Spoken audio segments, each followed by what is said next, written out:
Thanks, Martha. We turn now to those blistering hearings into why General Motors failed to fix an ignition defect that was linked to at least 13 deaths. Congress put GM's new CEO in the hot seat, one senator blasting the company's culture of cover-up. That senator joins us shortly, but first, ABC's Rebecca Jarvis. Who knew what and when? So many questions still facing General Motors this week. They and the American public were failed by a corporate culture that chose to conceal rather than disclose. Mary Barra, a GM veteran who became its CEO early this year, says she didn't learn of the problem until this January, despite warnings dating as far back as 2001. You claim that never once did this ever cross your desk in the last decade. What do you say to the families? I was never a part of that process on this issue. The Senate committee zeroing in on internal GM documents showing a company engineer replaced some of the faulty ignitions in 2006, then lied about it in a deposition. This is criminal deception. The Department of Justice is investigating whether GM and possibly some of its executives should face criminal charges for ignoring safety issues. Barra declined to answer specific questions until an internal investigation is complete.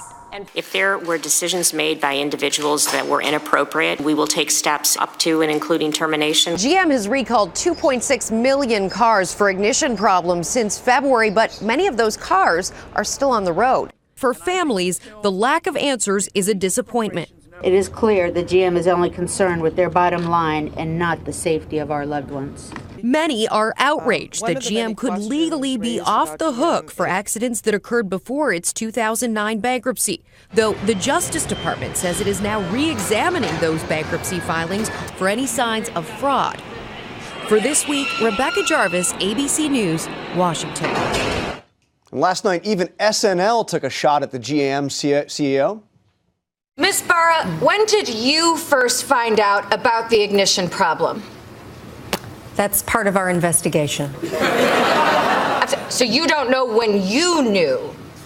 I am looking into knowing when I first knew about it, but I won't know the results of that knowing until I know for sure. All right, the actual senator leading that hearing is with us now, Senator Claire McCaskill of Missouri. Thank you for joining us. Thank you. So we heard from GM CEO Mary Barra that she is going to get to the bottom of this with her investigation. You talked about a culture of cover-up. Do you trust her? Well, I think we'll see how the investigation goes, but the facts are pretty clear. You don't need an investigation to understand that they had a defective switch and someone at GM in the engineering department changed that switch and didn't change the part number. There is no reason to keep the same part number unless you're trying to hide the fact that you've got a defective switch out there that, in fact, ended up killing a number of people on our highways. All right, so as you clearly demonstrated in that hearing, this was a cover-up. This was an outrage. People died. Is anybody going to go to jail for this? Well, that's a good question. You know, we have the Citizens United case where our Supreme Court said corporations were people. That was hard for some of us to kind of get our arms around. But if, in fact, they are people, then there needs to be some criminal accountability, depending on what the facts of the investigation show. I know Justice Department is taking a hard look at all of this, including their bankruptcy filings. But here's the thing that really bugs me about what I learned preparing for this hearing. They had a deposition a year ago, almost a year ago, where it was clear this part had been changed out.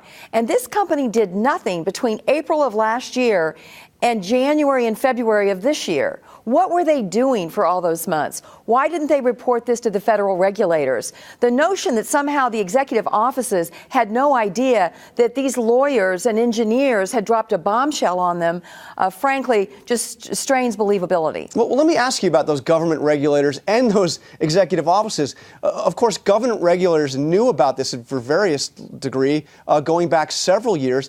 And remember, GM was a wholly owned subsidiary of the United States government following the bailout. What is the government, the U.S. government, responsibility for what happened here?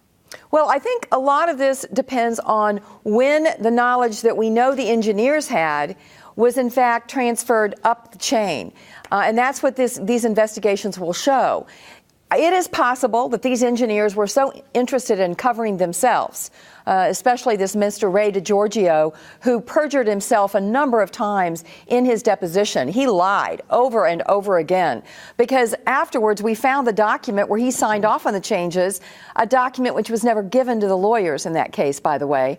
So when did that information that was in the engineering sector move to the executive level of General Motors? That's what we don't know. That's what Mary Barra refused to talk about until the investigation is complete. That's why I put her on the spot and said, will you come back in front of this committee after this investigation is over? And she committed on the record that she would. Very quick question. Under the bankruptcy agreement, GM has immunity from any lawsuits before 2009. Is Congress going to force them to compensate these victims?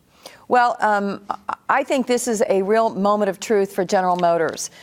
They've tried to lawyer up and play whack-a-mole with these lawsuits, and terrible things have happened. Now it's time for them to come clean, be transparent, and most of all, make all victims whole, no matter when this deadly ignition caused heartbreak in their families. All right, Senator Claire McCaskill, thank you for joining us. Thank you.